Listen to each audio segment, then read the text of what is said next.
Good afternoon, everyone. My name is Ruchi Singh, and I'm a IBTP English A Language and Literature educator.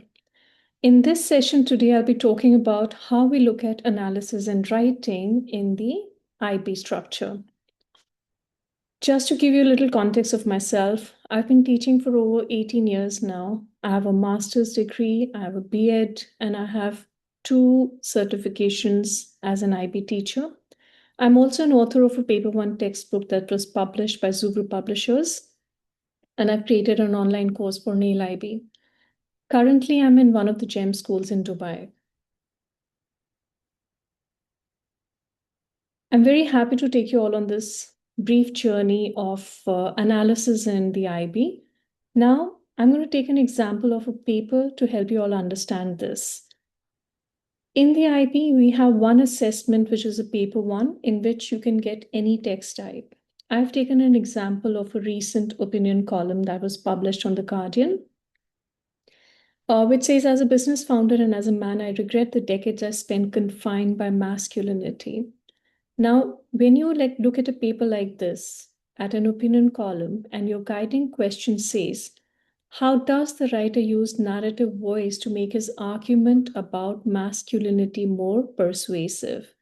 So, in an opinion column, you're looking at persuasion, which is ethos, pathos, and logos. Remember, all three are not going to be there together. They may be, they may not be, depending on the context. In this particular case, we'll be looking at how voice constructs persuasion and how, as a student, you're looking for that voice. What is the author saying? Identify your text type.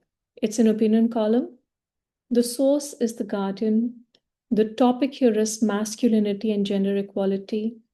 The purpose, when you read this, is to reflect and persuade men to rethink masculinity. See, that's pretty evident from the title. He says, I regret the decades I spent confined by masculinity. If you read further, he says, making women more powerful in my farm business and closing the gender pay gap was not just the right thing to do, it brought commercial benefits. So, your audience for this would be gender readers, especially men, Guardian readers as well.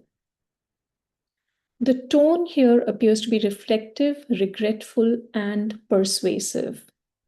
Whenever we are talking about gender role stereotypes still exist in this world, unfortunately, in a lot of areas, and it's very important for even the men to speak up. So you bring all of this together, all of these points together, and you create your first introduction. For a paper one, you introduce your text type. The text is an opinion article published in The Guardian written by Singh Watson. Its purpose is to reflect on the limitations of traditional masculinity and to encourage men to embrace emotional openness and gender parity. Speak about the target audience. Targeting a broad audience, particularly men, the article adopts a reflective, honest, and persuasive tone. I'd like to add here that always specify your tone. Never speak of the term tone in isolation. And have a very clear thesis for yourself. Through the use of a narrative voice, the writer builds authenticity and an emotional connection, making his argument more compelling and relatable. So, with your introduction in place, you're preparing your examiner that what comes ahead. Focus on authorial choices, give evidence to support what you're saying, because your criterion A should show your understanding and criterion B should show analysis. Remember, your authorial choices reveal how meaning is constructed. When, as a student, you're writing this answer, you have to demonstrate an awareness of choices which show a deep understanding of the text's purpose and audience. So it's absolutely imperative to do that. Now let's look at one example. You can take the aspect of point of view. So there are some textual evidences which, when he says, I regret the decades I spent, I found myself, we must, why is it that? All of these become your evidence. If you look at some of these evidences and you analyze them, you are looking at a first person narrative, you're looking at a personal experience, We is inclusive language, which includes the reader, and the rhetorical question engages the reader and makes the reader reflect. Now, don't stop at identification of devices. Move on to the effect. What do these authorial choices do? They build authenticity and trust. They make the argument feel personal and not just an abstraction that he's talking about. Now bring all of this together. Remember, when you're writing your paragraphs, there has to be an evidence, there has to be an impact of reader, and an evaluation, which is very important. So how do we bring this together? We say the article uses a predominantly first person point of view, with the phrases like, I regret the decades I spent, presenting the writer's personal experience directly. This makes his voice feel honest and reflective. Additionally, through the use of inclusive pronouns like we and rhetorical questions such as, why is it that? It engages the reader, making the argument feel shared and relevant. This combination builds trust and positions the writer as both reflective and persuasive. When you write an analytical paragraph like this, then you're answering your guiding question. The next step, what we can do is to look at diction, emotive words. Remember, you have to evaluate and analyze everything that you're saying. You have to support your answer with relevant textual evidence. So, in that case, if you look at the words here, you will look at regret, tragedy, constraint, empathy, kindness, compassion, must be brave, can do better. Most of these can work as very good evidence. Now analyze that. There is a mixture of negative and positive diction here. He's regretful, yet he's hopeful. Now, all of these together imply that there is a moral and ethical vocabulary in play. Remember, ethics, simply put, is the right thing to do. Okay? Now, what is the reader's effect of this? It creates an emotional and persuasive tone which pushes the reader towards making this change. Remember, his target audience are men. Women are doing enough to bring this change. Now, what he's saying is that unless the men join in that, this gender gap will never be overcome. So, that tone pushes the reader towards the change. Now, how do you bring this together? Device, evidence, impact on the reader, and evaluation. The writer's diction combines emotive and moral language with words like regret, tragedy, and constraint. Notice how the words have been put in inverted commas because that's textual evidence. Highlighting the negative impact of traditional masculinity, while terms like empathy, kindness, and compassion promotes a more positive alternative. You have to make the alternative look appealing to your reader, only then they would transition into agreeing with you. So, this contrast creates a reflective yet hopeful tone, encouraging readers to reconsider their values and embrace this change. I'd like to say, as a very important fact, do not use the word tone in isolation, always specify what it is. Furthermore, we are looking at the use of diction. Look at the word choices here. How do you understand tone and tonal shift? All texts may not have a tonal shift. A tonal shift implies I may be hopeful at the start, I may be regretful in the middle, I may be ending on a positive note. So, if there is a tonal shift, which is very clearly here in this text, speak of it and then justify. Now, how are you going to justify? Look for the evidence. He says, I lament, which is regret. Unspoken prejudice is criticism, and when he says we all can change, it is hopeful. So you're observing a tonal shift of being reflective to critical to hopeful. When he ends at a hope, he shows that there is a growth, and this argument becomes convincing for the reader.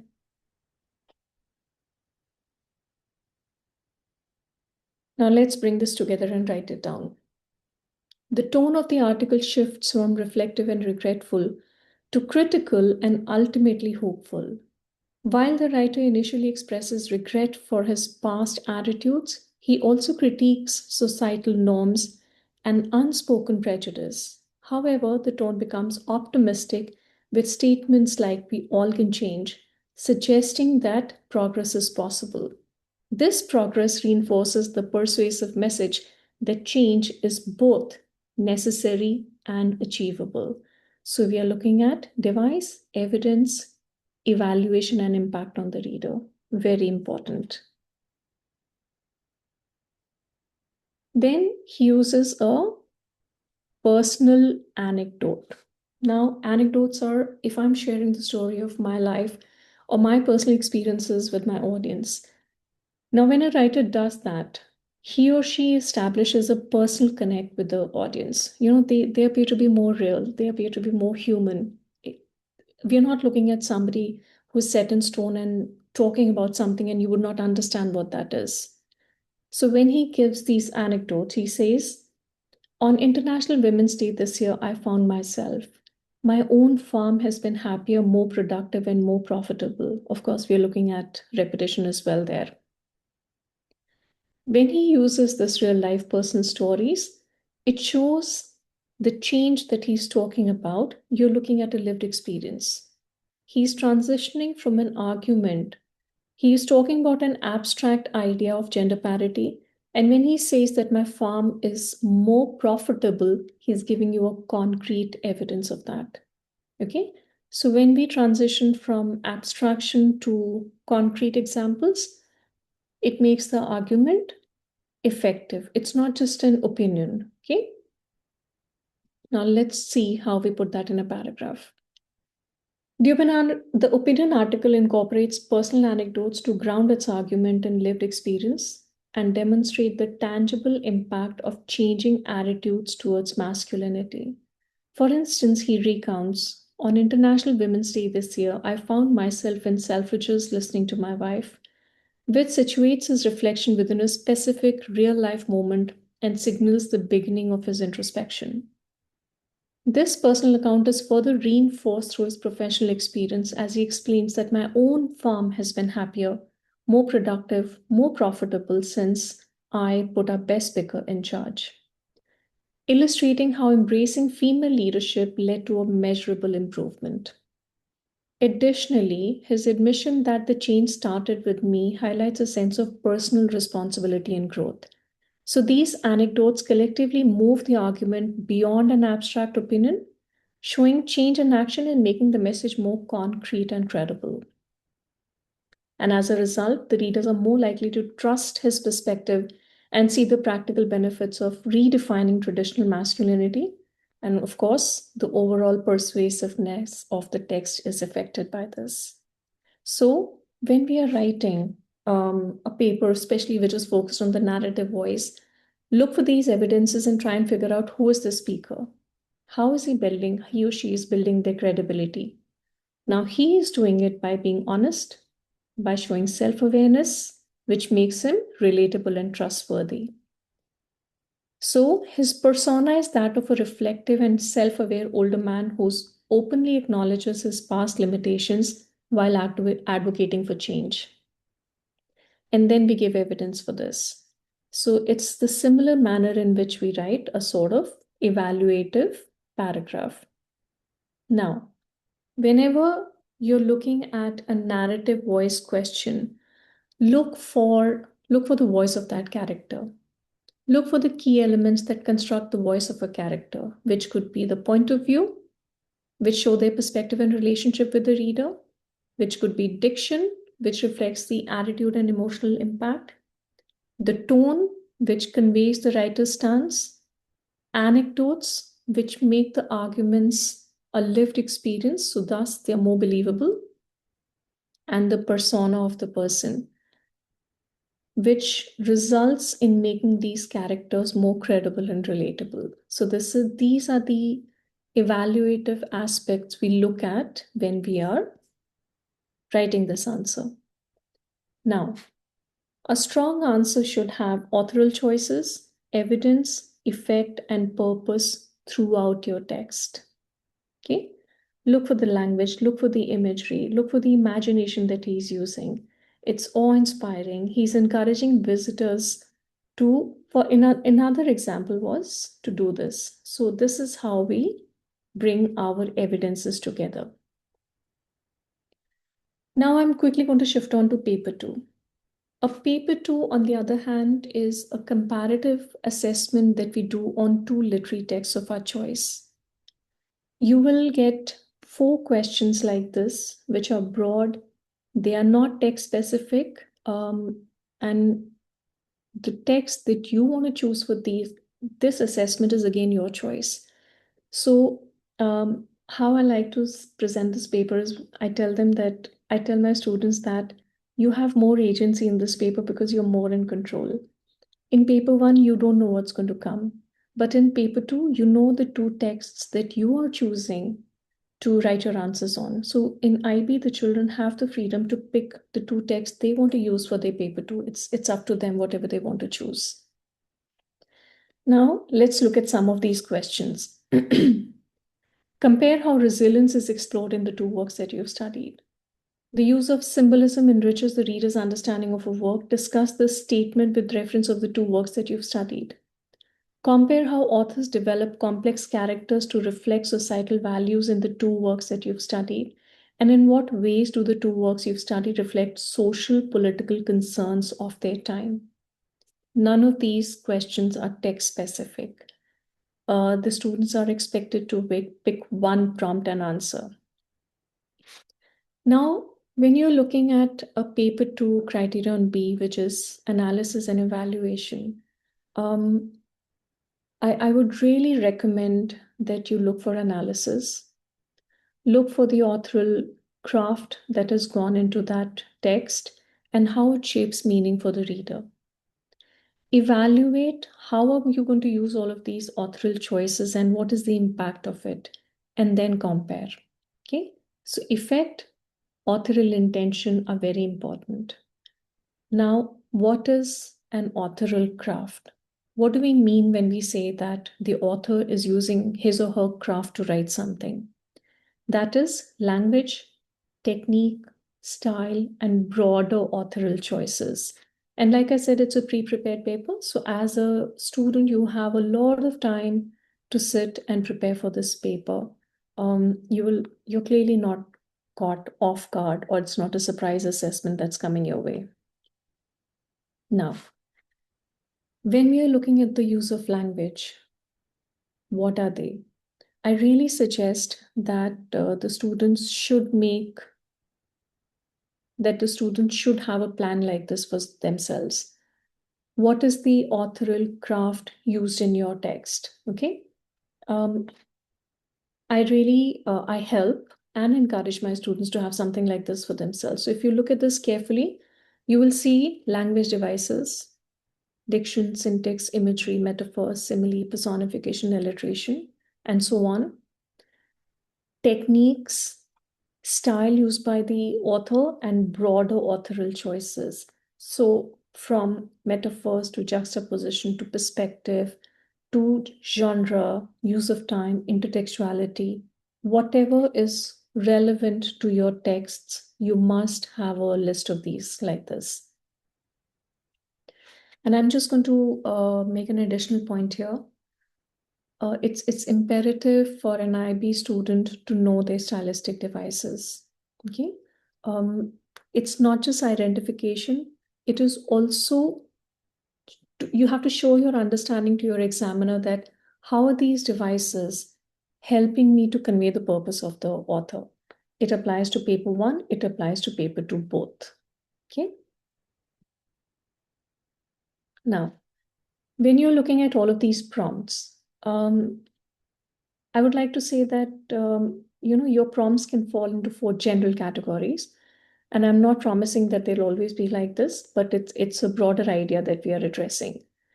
So when you look at the first question, compare how resilience is explored in the two works. This is a theme-based prompt. You're looking at a theme of resilience here. The use of symbolism is a technique-based prompt. Symbolism is a technique. When we are looking at complex characters, this is a character-based prompt. And this is a context-based prompt. In what ways the two works reflect social or political concerns of their time? Now, what you can do as a student is you can sit, plan beforehand. Am I good at characterization? Does context work better for me, or do techniques work best for me? And have a little planning towards that end, and use some past papers and create some answers for yourself. Now, your introduction should start with a hook statement.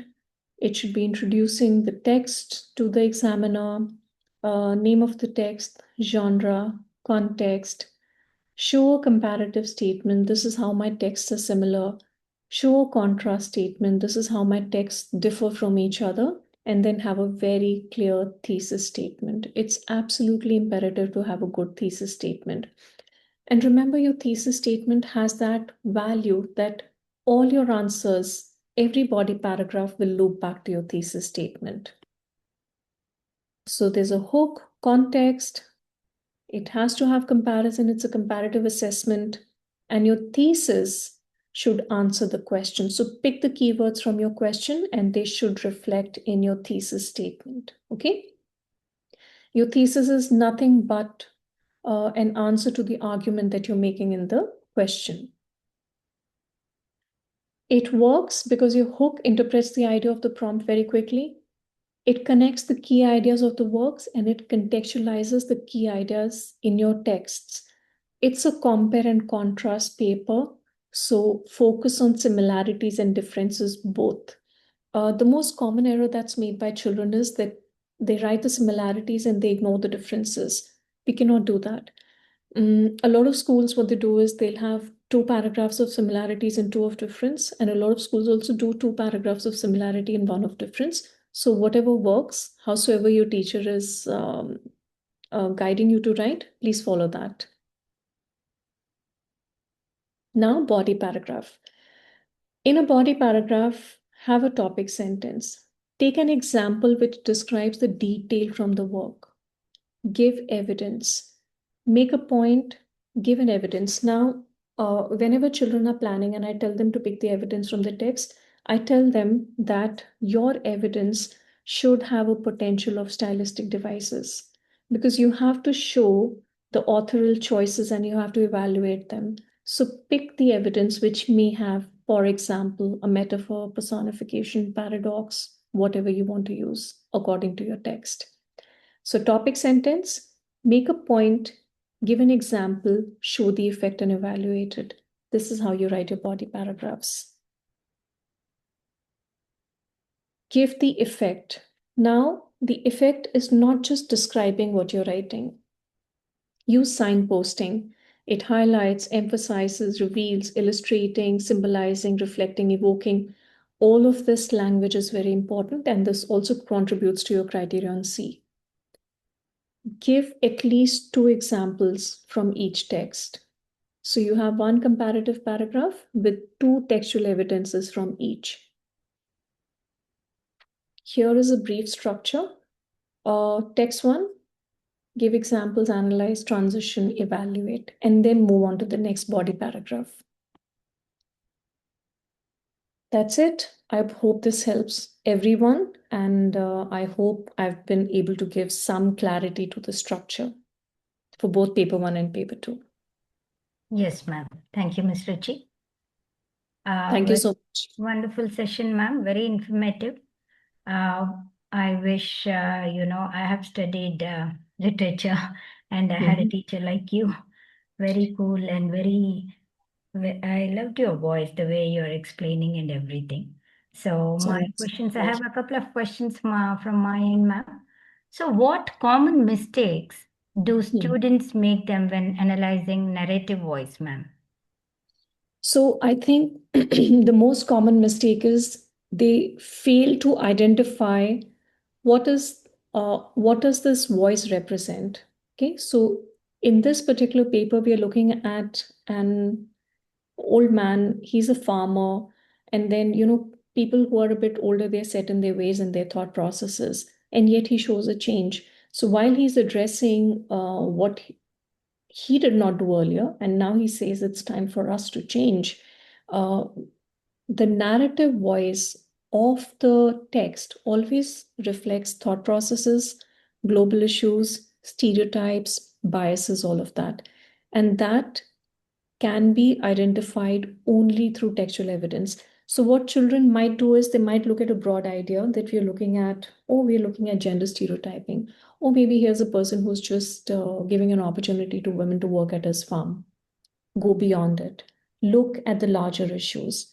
So it's not just a person talking about educational ideas or going beyond what you're thinking or professional opportunities. He's addressing the larger idea of gender gap in pay and in various factors. And we all suffer that even today to a very large extent. So I think it's very helpful in overcoming that.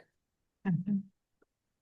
So, ma'am, how much time should students spend planning versus writing in paper one? When they get their paper, I always suggest that you should have at least 5 to 7 minutes doing annotations on your paper. You cannot not plan. It's not possible. You will not be able to write a paper one without planning. So, how should students approach unfamiliar text types in paper one? So what we do for that is, like I said, in paper one, anything can come. So in the schools, I know that the teachers try to cover a large number of text types. And having said that, with the limitation of the curriculum and the time that they have in school, I encourage children to, there are a lot of resources available outside, and there are so many websites that help you. It's a good idea to go beyond the ones that you've done in school. Look at past papers, look at a lot of videos. I've given out a lot of past papers to the children for read, and I think the more practice you do, it'll be easier for you not to be afraid of unfamiliar text type. Okay. Coming to paper two, ma'am, how do students choose which two texts to prepare for paper two? So children have, like in SL, we have four texts, and H will have more, which is higher level. So the children have to keep one text for their individual oral, which is an oral assessment that they do. So the text that they're using for their oral, they cannot use that for the paper too. Mhm. So I tell them at the start of the year that let's start with planning. Here are your texts. Determine, think, and tell me these are the two I want to use for my paper two, and this is the one I want to use for my individual oral, and then take the journey forward. Because if they do it without thinking, then maybe they will not have the right text for paper two for themselves. I think most teachers do it in their planning stage. Mhm. Should students prepare all four prompt categories equally? They should. See, like I said, a paper two is a pre-prepared paper. You have Mhm. all the time in the world to sit and plan and prepare for it. There are a number of organizers, a lot of teachers give out to their students. Whatever strategy works for you, please plan. You should just not be caught off guard by a paper two because you know the texts, and you should be very well prepared to go and answer this question. So, what's the balance between similarities and differences in comparative analysis? So when we are doing a comparison, I know to, so comparison is here are the good things and here are the not so good things, and then I take a decision. Okay. So when we are doing a comparative analysis or an evaluation, we have to show how are the texts similar and how are they different both. So divide your structure, have clear topic sentences which are answering both the ideas well. Usually, what happens is that children always say that, in differences, usually the outcome of the two texts are different. One protagonist might end up being more empowered, whereas in another novel or a story, the character might not be so empowered or maybe losing out. So that's the easiest way to show your difference. But like I said, you can use two similarities and two differences. You can use two similarities and one difference. But I encourage children to use two similarities and two difference paragraphs to have that parity. So, ma'am, how can students improve their use of literary terminology? Practice.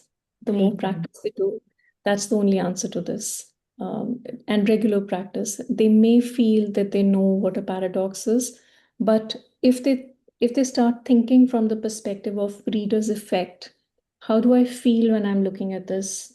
What is the effect of this stylistic device on either the reader? Once they are invested in that process, then those things become more clearer to them. And of course, more practice, more annotations. Right. Each student is unique. Each child is has a different learning ability. How do Hmm. you adapt teaching for students with different proficiency levels, ma'am? So we have various strategies, like when we do activities in classrooms, I may give sentence starters to a group. I may give them half answers there. They can do mix and match, whatever works. So there are differentiated worksheets for children to support everyone. Okay. Coming to the challenges, what are the most challenging aspects of IB English A for students? Mhm. I think the transition of coming from, especially when they come from a different board, the transition of the idea that you're reading a text and you would be tested against that text, right? But in the IB, I may read a text, but I will be tested on the global issues. I'm Mhm. going to, I'm looking at the larger ideas and I'm looking at application. So I tell them that the beauty of IB is that you're not tested on content, you're tested on the concept. So go beyond the content and think of the global issues, think of the concept and see how is it applied. Um, it helps you to understand the world in a more realistic fashion. Right. So, how do assessment criteria differ between paper one and paper two? Um, So paper one is criterion ABCD. Each is out of five. And in paper two, the criterion B has now been divided into two more parts. And it has been done to ensure that there is comparison. So IB kids know that it is, for paper two, it is criterion A, B1, B2, C, and D. Paper two is for 30 marks, and paper one is for 20 marks. Individual oral criterion A, B, C, D, all are out of 10, so it is out of 40 marks. Okay. Last but not the least, ma'am, what advice do you have for students preparing for their first IB exam? Read your text very well. Please annotate. You should always have a pen in your literary texts, and your textbooks should have annotations. And don't be afraid to have your own interpretations. Don't follow whatever the teachers, whatever the media and everything is telling you. Learn to have your own voice and have your own interpretations and justify them. I think the most important takeaway I want students to have from me as a teacher, I think my journey would be successful, is if I'm able to make children believe in themselves and have a strong voice for themselves. I think that is what I want as a teacher from my children. Great. Thank you, Miss Ruchi, for that insightful and thought-provoking presentation, ma'am. Thank Before you I so end the much. session, anything else you want to mention, ma'am?